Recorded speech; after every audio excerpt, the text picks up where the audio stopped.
우리는 이제 21세기 포스트 모더니즘이라는 시대를 살아가고 있습니다. 포스트 모더니즘이라는 이 시대의 증거들 여러 가지로 말씀을 드렸죠. 너무 개인적이고 이기적이고 자기중심적이기 때문에 오늘 이 사회가 화려하면서도 살기가 어렵고 자살률도 높아지고 하는 이유들이 다 그런 것이죠. 사는 정도들은 분명히 업그레이드 됐는데도 불구하고 우리가 고백하는 정도들은 너무나 도리어 자존감이 낮아져 있다는 것을 우리가 발견하고 깜짝 놀라는 것이죠. 정보화 시대이기 때문에 그걸 쫓아가려니까 얼마나 힘든지 모르는 거예요. 어제 알았던 정보가 오늘에 와서 달라지고 오늘 알았던 정보가 내일 가면 달라지는 거예요. 그것을 쫓아가려니까 얼마나 힘든지 모르는 거예요, 한편에서는. 그래서 오늘을 살아가는 이 21세기에 성경은 뭐라고 경고하고 있냐면 말세에 여러 가지 재앙적인 그런 현상들이 이제 나타나게 되어질 것이다. 그렇게 말씀하고 있습니다. 그러면 사람은 반드시 뭐를 느끼게 되냐면 불안감을 느낍니다.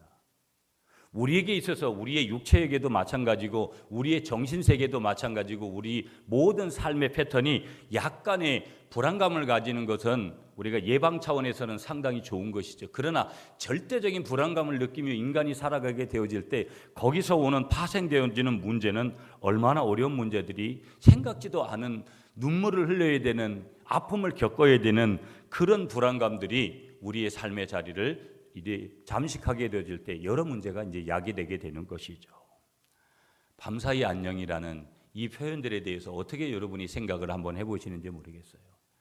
내가 침대에 무겁게 누웠지만 아침에 내가 일어날 수 있는 가볍게 일어날 수 있는 이 시간들을 내가 부여받았다라는 이 밤사이 안녕이라는 이 표현에 대해서 우리는 어떻게 생각할 건가? 어젯밤에도 못 일어나고 이미 이 세상을 끝내는 사람들이 있습니다. 그것이 어떤 형태로 나타났든지 그런 것들을 우리는 우리의 삶에서 너무나 많이 보게 되어지는 것이죠. 그러니까 우리의 인생을 망망 바다 위에 따라 목적지 항구를 향해서 그렇게 가는 조그마한 그런 배에 우리가 비유를 좀 한번 해본다면 그 조각배 같은 그 배에 서 있는 어떻게 보면 풍전등화 같은 어떤 큰 폭풍 앞에 서 있는 우리들의 현실들을 한번 직시해 볼 수 있는가? 4월 20일 날 리비아에서 이탈리아로 가던 난민선이 침몰을 해가지고 500명이 사망을 했습니다, 여러분. 며칠 전에 일본에서 여러분 강도 7.4인가요? 7.2인가요? 그 강도에 구마모토 현에서 지진이 일어나고 일본은 워낙 지진이 많이 일어나는 나라잖아요. 여진으로 해가지고도 많은 사람들이 고통을 받고 에콰도르에서도 엄청나게 많은 사람들이 이제 지진으로 인해서 죽었습니다. 1년 전에 네팔에서 여러분 지진이 일어났습니다. 그런데 지금도 여전히 네팔이 지진 1년 복구를 했는데 여전히 참사는 아직도 진행형이다. 인터넷 기사가 그렇게 한 줄로 그렇게 이어지고 있고 지속적인 복구가 절실하다라는 거. 저희가 돕는 지구촌 선교회에서 파송한 선교사님을 통해서도 아직도 많은 복구를 필요로 하는 그런 네팔의 모습들을 보게 됩니다.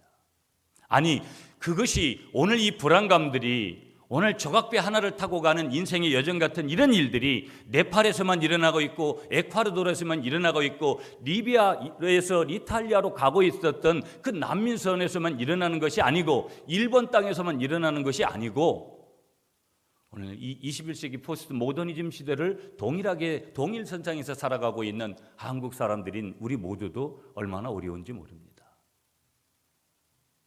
조선업이 하얀 길로 접어들어서 힘들다라고 말합니다. 어찌 보면 조선업만 그런 상황 속에 지금 놓여져 있는 것일까 생각을 하면 전혀 그렇지 않다라는 거. 한 분 한 분의 삶을 이렇게 여쭤보게 되어지면 조그마한 배로 비유를 한다면 오늘 우리의 인생 항로는 순항을 하고 있는 것일까? 내 인생은 지금 순항을 바르게 하고 있는 건가? 이 자그마한 조각배 같은 배를 타고 가는 나의 인생이 정말 내 인생의 항로에서 지금 순항을 하고 있는 걸까? 과거도 있었고 현재도 있었고 미래도 분명히 보장받는 그 속에 내가 있는 것인가? 아니면 정말 나는 풍랑 중에 있다라고 그렇게 말할 수밖에 없는 것인가? 어느 날 갑자기 일어난 풍랑으로 내가 타고 가는 인생의 배가 흔들리고 있을 때 우리는 어떻게 대처해야 되는 것이 옳을까? 우리는 이에 대한 교훈을 얻기 위해서 시간을 좀 땡겨서 2000년 전에 갈릴리 바다에서 풍랑을 경험한 예수님의 제자들의 현장으로 들어가 보자 합니다. 오늘 이 아침에. 아멘이십니까? 예수님의 제자들에게 이 풍랑이 당황스러웠던 더 큰 원인이 뭘까? 여러 가지 원인들, 오늘 본문에서도 예수님의 이 제자들이 이런 어려움, 그러면서 이 풍랑을 만나서 당황스러워하는 이 불안감 속에서 이 불안감이, 이 당혹함이 더 큰 원인은 무엇이냐? 그들이 단지 예수님 없이 그분의 명령을 따라서 이 바다를 지나다가 만난 풍랑이었기 때문에 그것이 더 어렵더라는 거예요. 오늘 우리가 한번 여러분 45절을 먼저 한번 읽겠습니다. 오늘 본문 다시 돌아가서 마가복음 6장 45절 시작.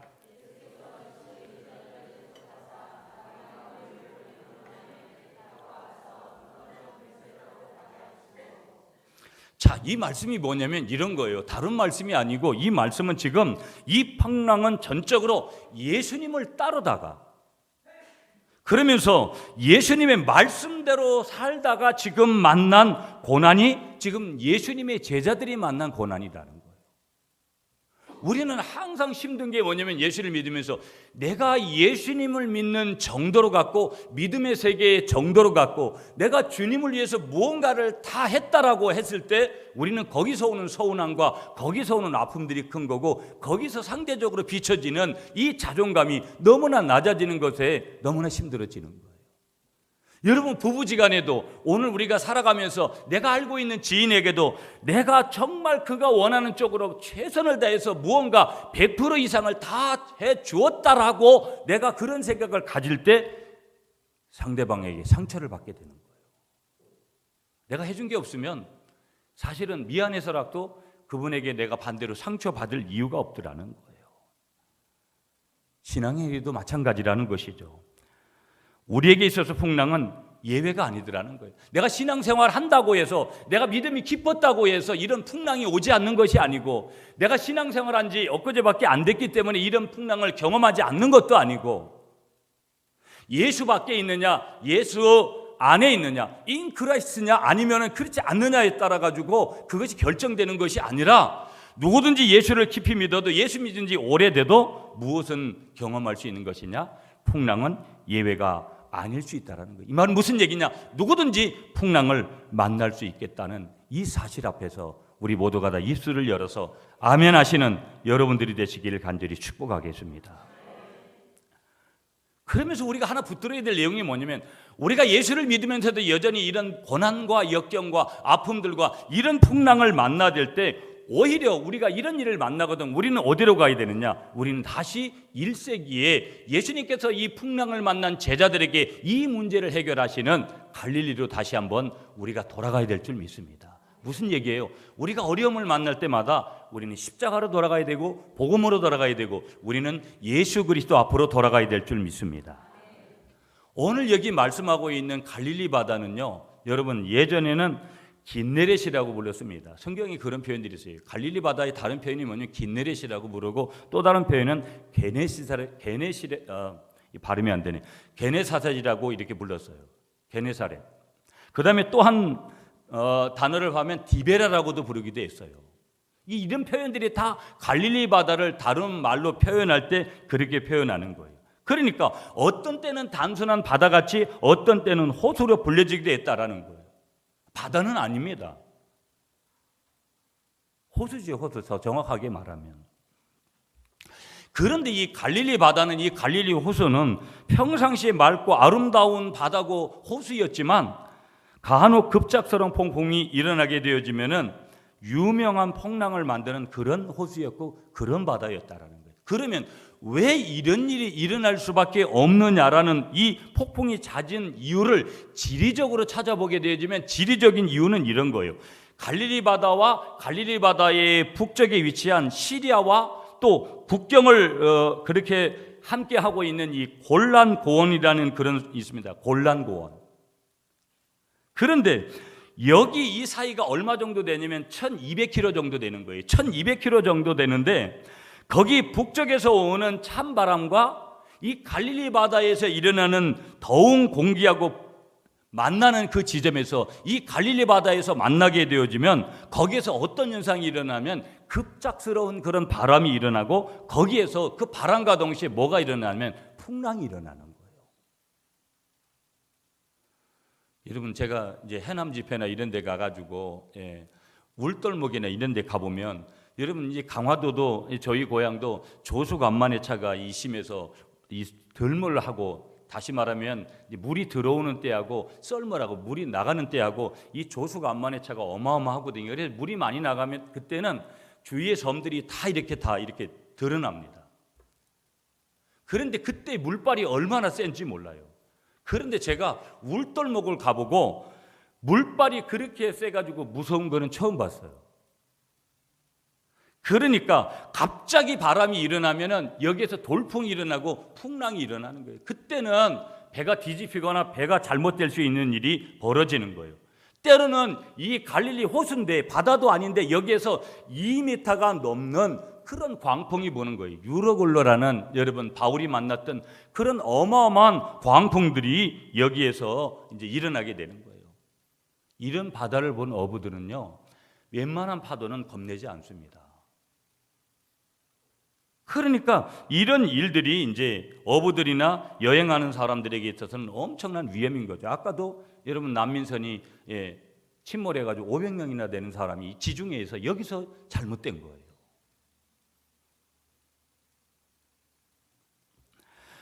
그래서 성경에 보면 이 바다는 이스라엘 백성들과 그리스도인들에게 자주 인생의 바다에서 경험하는 그런 풍랑을 이 갈릴리 바다를 통해서 영감을 얻는 거예요. 이 풍랑이라는 단어도 갈릴리 호수를 바라보면서 갈릴리 호수에서 이제 말씀하시는 것이죠. 그렇다면 우리는 여기서 이걸 봐야 돼요, 여러분. 오늘 우리 하나님은 이 마가를 통해서 우리에게 말씀하시려고 하는 게 뭘까? 그리고 오늘 이 마가복음의 저자인 마가는 오늘 이 말씀을 통해서 뭐를 전하려고 하는, 어떤 메시지를 전하려고 하는 의도가 있는 것인가? 우리는 마가는 한마디로 말하면 다른 게 아니고, 한번 따라하겠습니다. 마가는 예수님이 누구신지 전하고 싶었다. 그러면 마가는 오늘 예수님이 누구인지를 전하고 싶었다면 오늘 우리는 뭘 받으면 돼요? 예수님이 어떤 분이신가를 저와 여러분들이 알아야 될 줄 믿습니다. 예수님을 아는 거. 자, 시간을 오늘 줄여야 된다고 그랬으니까 짧게 가야 되는데, 자, 48절 먼저 읽겠습니다. 시작.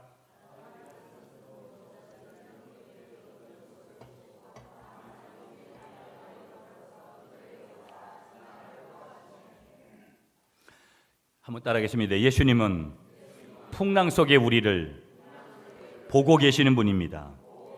잘 보세요, 여러분. 우리는 다 인생의 풍랑을 만나요. 어떤 때는 그렇게 좋았어도 어떤 때는 뜻하지 않게, 어떤 때는 예견된 풍랑을 만나요. 그런데 우리가 인생의 풍랑을 만났을 때 우리를 괴롭히는 생각은 지금 내 고통을 이해하는 사람은 아무도 없다, 도와주는 사람 한 명 없는 나 혼자다는 이 의식이 나를 힘들게 하는 거예요.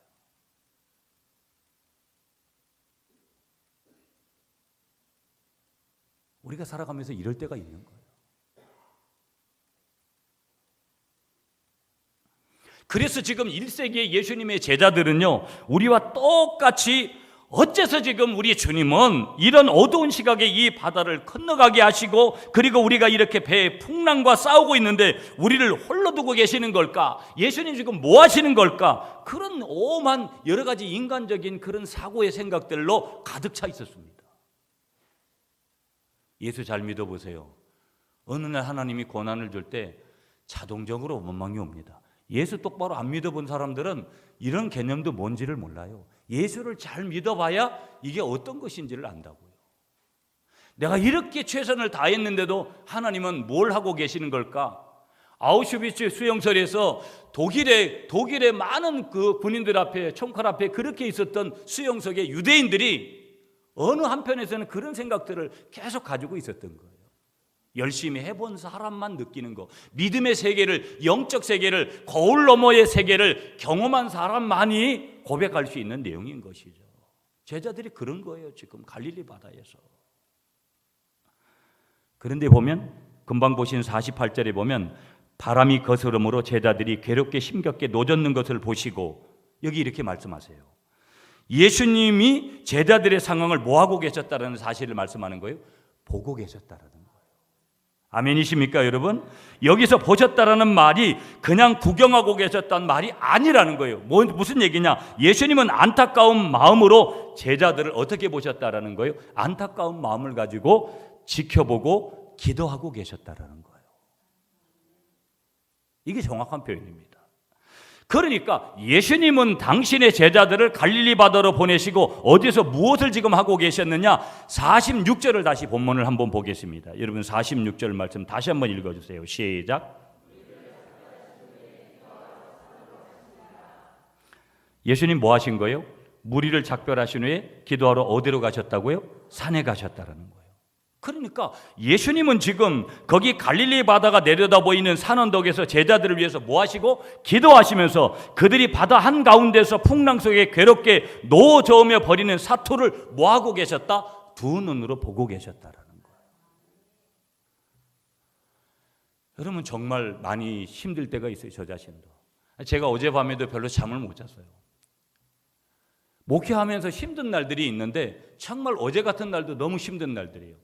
많은 생각들이 일찍 잠을 청하려고 누웠는데도 몇 시간 동안 잠을 못 자고 그냥 그렇게 그러다가 교회 왔어요. 아침에.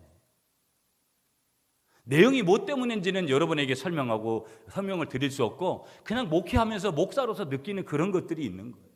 여러분들도 저만 그런 게 아니라 여러분이 사업을 하면서 직장 생활하면서 가정 생활하면서 부부 생활하면서 자녀들을 키우면서 친구 관계를 맺으면서 또 교회 와서 우리 구미 갈릴리 교회를 섬기면서 부서장으로 항전직으로 뭐 여러 가지로 섬기면서 얼마나 많은 가수마리들이 있습니까? 저만 있는 게 아니라 여러분들에게 다 있거든요. 오늘 아침에도 여러분 어젯밤에도 제가 이 설교 준비하면서도 그렇고 이게 오늘 아침에도 이게 설교를 다시 보면서도 그런 마음이 왔어요. 내가 위로받을 수 있는 데는 어디예요? 여러분 우리가 위로받을 수 있는 곳은 어디예요? 절대 주님인 줄 믿습니다. 왜? 그분이 보고 계시니까. 아멘이시죠 여러분? 그러면 오늘 예수님의 제자들인 저와 여러분이 예수님의 제자들인데 인생의 바다에서 풍랑을 만나서 괴롭게 노를 젓고 있을 때 우리가 기억해야 될 것은 뭐라는 거예요? 한 가지라는 거예요. 한번 따라하겠습니다. 우리는 홀로가 아닙니다. 아멘이시죠 여러분? 예수 믿는 고백은 이 고백이 굉장히 중요한 거예요. 남이 알아주든 안 알아주든 이 길을 가야 되는 건데 십자가의 길인데 순례자의 길인데 그런데 중요한 것은 뭐냐면 우리는 홀로가 아니라는 거예요. 남편의 사랑이 좀 덜해도 아내의 사랑이 덜해도 부모의 사랑이 좀 덜해도 자식의 사랑이 좀 덜해도 그런데 보세요. 어떤 이들은 이 예수님과 예수님의 제자들의 사건을 두고 예수님은 2000년 전 제자들과 물리적으로는 같은 공간에 있었고 또 시간적으로 같은 때에 있었지만 그것이 21세기를 살아가는 우리들에게는 무슨 타당성이 있느냐라고 질문을 할 수 있는 거예요. 여러분 그렇지 않아요? 1세기의 그 주님이 오늘 우리의 현장 21세기를 살아가는 우리에게도 동일하게 찾아오셔서 우리의 삶을 터치해 주셔야 되는데 그렇지 않을 때가 있는 거예요. 죽은 예수라면, 죽은 복음이라면, 값싼 은혜라면 우리가 거기 있어야 될 이유가 없는 것이죠. 그런 질문이 우리 속에 올라오는 거예요. 가만히. 그럴 때가 있는 것이죠. 그거에 대한 답을 여러분 집에 가셔서 나중에 찾아보세요. 로마서 8장 34절에서 말씀해 주고 있어요. 제가 읽을게요. 누가 정죄하리요? 죽으실 뿐 아니라 다시 살아나신 이는 그리스도 예수시니 그는 하나님 우편에 계신 자요 우리를 위하여 강구하시는 자시니라. 아멘. 뭐 하고 계신다고요? 우리 하나님은 이렇게 우리를 보호하고 계시는 줄 믿습니다. 기도하면서 보호하시는 줄 믿습니다. 그분은 지금 이 순간 우리의 인생의 바다에서 풍랑을 만나 괴롭게 노를 지으며 생존에 처절한 싸움을 싸우는 모습을 뭐하고 계신다? 보고 계시면서 뭐하고 계신다? 기도하고 계시는 줄 믿습니다. 그분이 보시고 그분이 기도하신다면 승산은 누구에게 있는 거예요? 저와 여러분들에게 있는 줄 믿습니다. 이게 뭐라는 거예요? 우리에게 소망이라는 거예요. 이게 뭐라는 거예요? 우리에게 있어서 피할 길이라는 거예요. 민수기 21장 9절에 가보면 불뱀에 이스라엘 백성들이 물렸어요. 근데 하나님의 처방이 뭐였냐면 장대 위에 놋뱀을 달고 그걸 쳐다보면서 한다고 했어요. 근데 민수기 21장 여러분 시간이 안 돼서 같이 찾으면 좋은데 거기 가봐서 보면 이렇게 말씀하세요. 놋뱀을 쳐다본 즉 모두 살더라. 여러분 삶의 자리를 우리는 쳐다봐야 되잖아요. 사업의 문제, 재정의 문제 여러 가지 계산을 해봐야 되죠. 그러나 그것이 우리에게 불만족을 줄 때 우리는 어디를 봐야 되는 거예요? 예수를 바라봐야 될 줄 믿습니다. 그러면 어떻게 된다라는 거예요? 살게 되는 줄 믿습니다. 두 번째 메시지를 우리가 하나 붙들어야 되는데 한번 따라하겠습니다. 예수님은 풍랑 속에 우리를 찾아오신 분입니다. 48절 다시 여러분 한번 보세요. 48절 다시 보습니다. 읽지는 않고요. 거기 보시면 밤 사경쯤에 바다 위로 걸어서 그들에게 오사 지나가려고 하시매. 예수님은 풍랑 속에 있는 제자들에게도 예수님은 풍랑 속에 있는 우리 모두에게도 찾아오신 줄 믿습니다. 그런데 몇 시쯤에 오셨느냐? 사경쯤에 오셨다라는 거예요.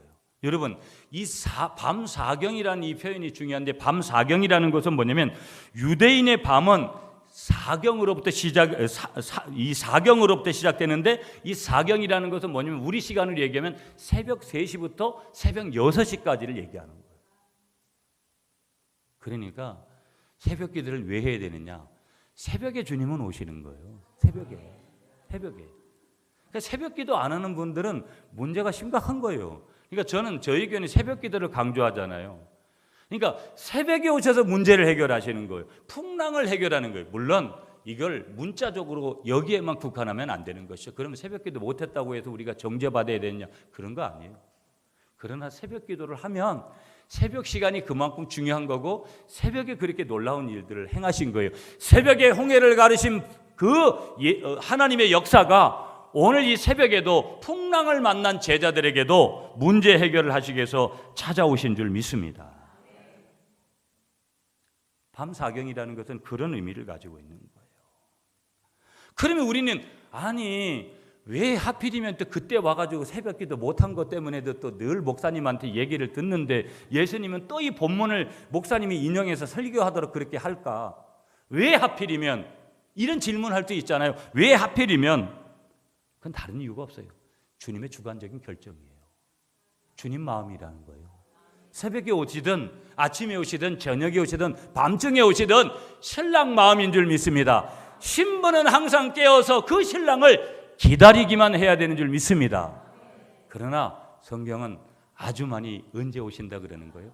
새벽에 주로 많이 오시니까 새벽 시간을 꼭 깨워야 된다 이 말이에요. 제발 새벽 기도하세요 여러분. 저는 이 간곡한 부탁입니다. 처음 예수 믿는 거 새벽 기도부터 하시면서 배우시고요. 예배도 중요한데 새벽 예배가 너무너무 중요해요 여러분. 아멘이십니까 여러분? 그러나 중요한 것은 예수님의 주권이었는데 중요한 것은 뭐냐면 그분의 제자들을 버려두지 않았다라는 거예요. 아멘이시죠? 하나님은 풍랑 속에 있는 우리들을 버려두시지 않는 거예요. 여러분 이유야 말할 수 있는 거야 다 천차만별이에요. 목사님 나는 이런 이유 때문에 이게 내 풍랑입니다. 그때 주님이 찾아오시는 줄 믿습니다. 언제 눈을 크게 부릅떠야 돼요? 새벽에. 네. 자 마지막 한 가지만 보고 마쳐야 돼요 여러분 시간이. 자 우리 마지막 한 가지 51절에서 보겠습니다. 51절 시작.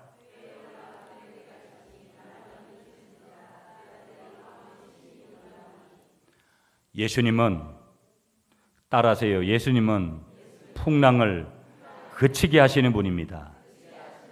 여러분 51절 읽은 대로 보시면 배에 올라 그들에게 가시니 바람이 그친지라 제자들이 마음에 심히 놀랐다. 언제 바람이 그쳤는 거지? 언제 이런 일이 벌어진 거야? 예수님께서 배에 오르는 순간 그렇게 됐는데 제자들은 부지불식간에 그렇게 되어져가지고 깜짝 놀란 것이죠. 본문에서 핵심이 되는 자리는 50절이에요 여러분. 50절 읽겠습니다. 50절 시작.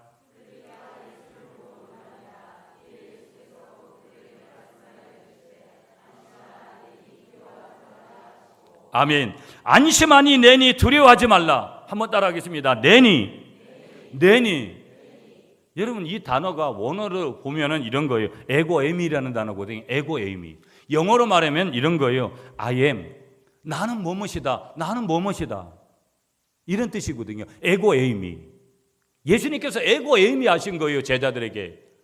아 이게 뭐야? 부지불식간에 막 자기들의 문제가 해결돼서 좋을 겨를도 없이 어떤 상황이 벌어졌을 때 주님께서 그들을 향해서 에고에미, 영어로는 I am, 나는 뭐뭇이다 이렇게 말씀하시는 거예요. 그러니까 예수님께서 하나님 되심, 그분의 신성을 나타내는 독특한 이 단어인데, 다시 말하면 이런 무슨 얘기냐면 이런 거예요. 나야.